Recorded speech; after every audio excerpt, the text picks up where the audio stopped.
এই মুহূর্তে আপনি একটি অদৃশ্য জালে বন্দী।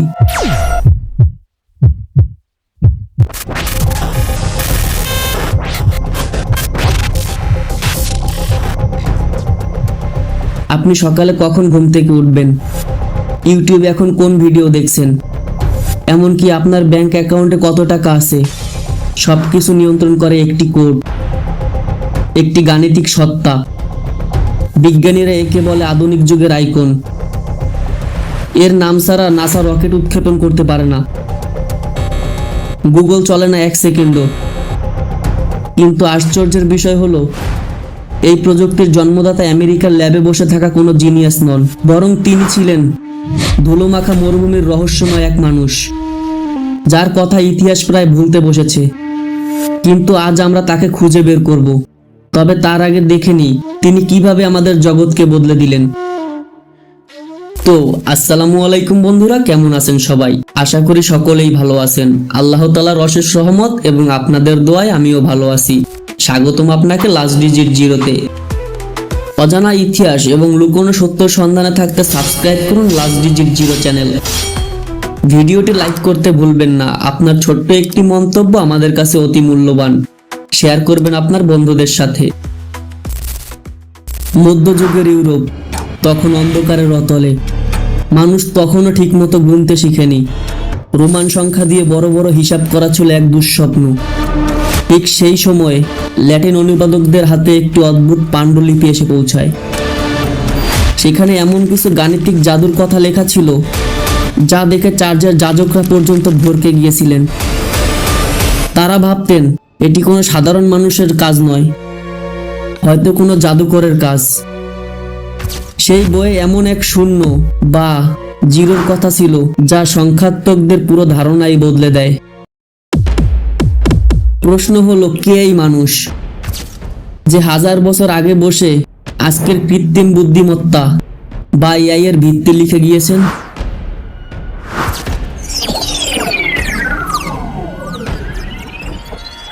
আমাদের পিছু নিতে হবে নবম শতাব্দীর বাগদাদে।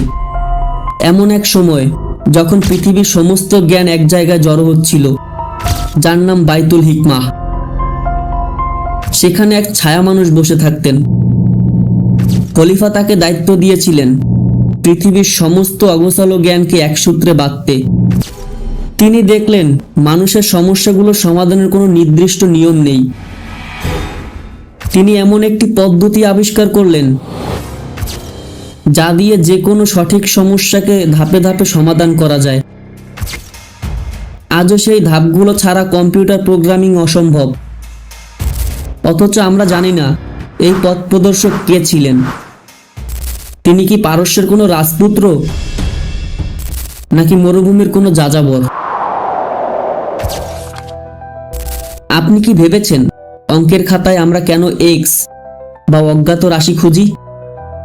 এই এক্স খোঁজার পাগলামিটা শুরু করেছিলেন তিনি প্রথম দেখলেন যে বাস্তব সমস্যাগুলোকে গাণিতিক সমীকরণে রূপান্তর করা সম্ভব। তিনি শুধু গণিতবিদ ছিলেন না, তিনি ছিলেন এমন একজন মানুষ যিনি প্রথমবার পৃথিবীর নির্ভুল মানচিত্র আঁকার সাহস করেছিলেন। তিনি আকাশকে পড়ে ফেলতেন নক্ষত্রের অবস্থান দেখে। ইউরোপীয় পণ্ডিতরা তার বই চুরি করে নিজেদের নামে চালিয়ে দিতে চেয়েছিলেন, কিন্তু তারা তার মেধার ধারে কাছেও পৌঁছাতে পারেনি। তার নামটাই হয়ে গেল বিজ্ঞানের এক অনন্য ভাষা। আজ 1200 বছর পর আপনি যখন আপনার ফোনের পাসওয়ার্ড টাইপ করেন, আপনি আসলে সেই মানুষটির নাম টাইপ করেন। তার নামের ল্যাটিন সংস্করণ থেকেই জন্ম নিয়েছে আজকের অ্যালগরিদম শব্দটি। তার বইয়ের নাম থেকেই আমরা পেয়েছি অ্যালজেব্রা। তিনি আর কেউ নন, তিনি অন্ধকার যুগের সেই প্রদীপ, আধুনিক বিজ্ঞানের প্রকৃত জনক, মুহাম্মদ ইবনে মুসা আল খাওয়ারিজমি। আমরা তাকে ভুলে গেলেও প্রতিবার যখন কোনো কম্পিউটার কাজ করে, প্রতিবার যখন জিপিএস আপনাকে পথ দেখায়, আল খাওয়ারিজমি তার মেধা নিয়ে আমাদের পাশেই থাকেন। তিনি ইতিহাস নন, তিনিই বর্তমান। Till then, peace out. আল্লাহ হাফেজ।